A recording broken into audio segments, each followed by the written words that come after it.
नमस्कार मित्रांनो आणि स्वागत आहे तुमचं आपल्या एका छोट्याशा नवीन व्हिडिओमध्ये. मित्रांनो, जर तुमची डिझेल गाडी 1 लाख किलोमीटरपेक्षा जास्त रनिंग झाली असेल तर तुम्ही काही गोष्टी करायच्या आहेत त्या मी तुम्हाला सांगतो. सर्वात पहिली गोष्ट ती म्हणजे की इंटरकूलर क्लिनिंग. आता या गाडीचं मी इंटरकूलर काढलेला आहे. कारण काय सांगतो, जो पिकअप वगैरे आहे आणि मायलेज तो सुद्धा जर ड्रॉप झाला असेल तरीसुद्धा तुम्हाला हे इंटरकूलर एकदा क्लीन करून घ्यायचं आहे. सर्वात पहिली स्टेप ही आहे गाडीचा पिकअप आणि गाडीचा ॲव्हरेज आणि प्लस गाडी ब्लॅक स्मोक मारत असेल तरीसुद्धा तुम्हाला हे करायचं आहे. सर्वात पहिले काय करायचं आहे, इंटरकूलर काढायचं आणि ते क्लीन करून घ्यायचं आहे. मी तुम्हाला पूर्ण याची जी प्रोसेस आहे, इंटरकूलर कशाप्रकारे क्लीन केलं जातं आणि कशाप्रकारे फिट वगैरे केलं जातं, मी तुम्हाला घरच्या घरीसुद्धा करू शकता. तर तुमच्याकडे प्रॉपर टूल्स वगैरे काही असतील, मोजके टूल्स लागतात, ते जर तुमच्याकडे असतील तर तुम्ही घरीसुद्धा करू शकता. तर आता मी घरच्या घरी करतो. ह्याच्यामध्ये हे जे इंटरकूलर आहे ना, त्याच्यामध्ये आपलं जे इंजिन ऑइल ते येतं आणि ते त्याच्यामध्ये अडकून राहतं. त्याच्यामुळे सुद्धा काय होतं की आपल्या गाडीचा जो पिकअप आहे तो कमी होतो आणि जे ऑइल आहे ते पुन्हा जाऊन तिकडे EGRला मिळतं. त्याच्यामुळे आपली गाडी जास्त ब्लॅक स्मोक करायला लागते, म्हणजे ब्लॅक स्मोक, काळा धूर जो आहे तो जास्त मारायला लागते. तर या सर्व गोष्टी होत असतील तर तुम्हाला हे करायचं आहे. तुम्हाला दाखवतो कशाप्रकारे.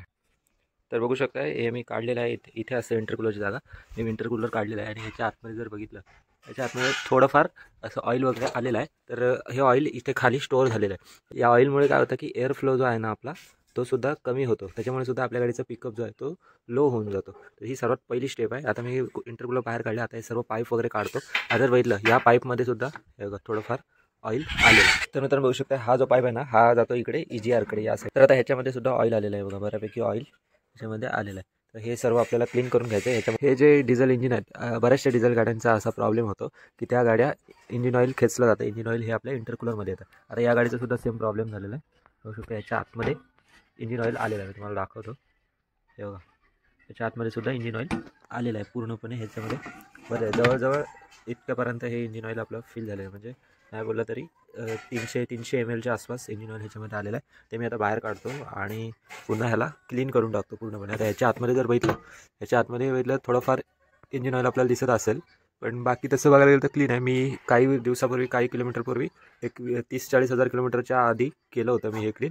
आता पुन्हा मला करावं लागतं. खरं तर विचार केला तर ह्याच्यामधनं ऑइल आलं नाही पाहिजे, म्हणजे जास्त ऑइल नाही आलं पाहिजे. आता जरा जास्त ऑइल येते, कारण की आता इंजिनचे किलोमीटरसुद्धा जास्त झालेले आहेत. त्याच्यामुळे हे जे ऑइल वगैरे आहे ते जास्त येतं. तर हे सर्व पाईप आणि सर्व गोष्टी क्लीन करायला लागतील, मग आपली गाडी एकदम पिकअप वाढून जाईल. तर आता तुम्हाला मी दाखवतो किती ऑइल ह्याच्यामध्ये आलेलं आहे. बघा, बघू शकता, हे सगळं इंजिन ऑइल याच्यामध्ये येतं, इंटरकूलरमध्ये येऊन जातं. आणखीनसुद्धा ह्याच्या आतमध्ये ऑइल बाहेर निघेल.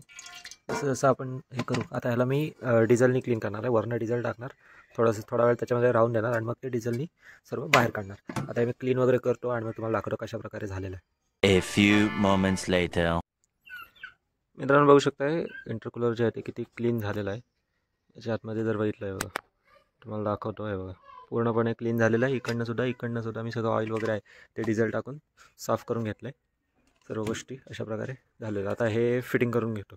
The next morning. तर मित्रांनो, आपलं जे इंटरकूलर आहे ते फिटिंग करून झालेलं आहे. आता मी ट्रायल लावलो आहे, तर तुम्हाला मी दाखवतो पिकअपमध्ये किती फरक पडला आहे. आता जर बघितलं, आपला RPM 2000वर आहे आणि 3ऱ्या गेअरवर आहे गाडी. तर मित्रांनो बघू शकता, गाडीचा लगेच स्पीड आणि RPM बघा कशा प्रकारे वाढतो. तर मी पुन्हा एकदा तुम्हाला दाखवतो. आता बघा, 2000वर RPM आहे आणि स्पीड 40 आहे. जसं मी पॅडल प्रेस केलं जोरात, तसं लगेच RPM सुद्धा वाढते आणि स्पीडसुद्धा वाढते. म्हणजे आपल्या गाडीचा जो पिकअप आहे त्याच्यामध्ये नक्कीच फरक पडलेला आहे. तर तुम्ही सुद्धा अशा प्रकारे गाडीचा पिकअप वाढवण्यासाठी किंवा पिकअप जर कमी झाला असेल तर इंटरकूलर साफ करून घ्या. घरच्या घरी सुद्धा करू शकता किंवा मॅकॅनिककडे जाऊन एक 300-400 रुपये लेबर चार्ज घेईल मॅकॅनिक, तर एकदम क्लीन होऊन जाईल. सर्व गोष्टी अशा प्रकारे तुम्ही करून घ्या.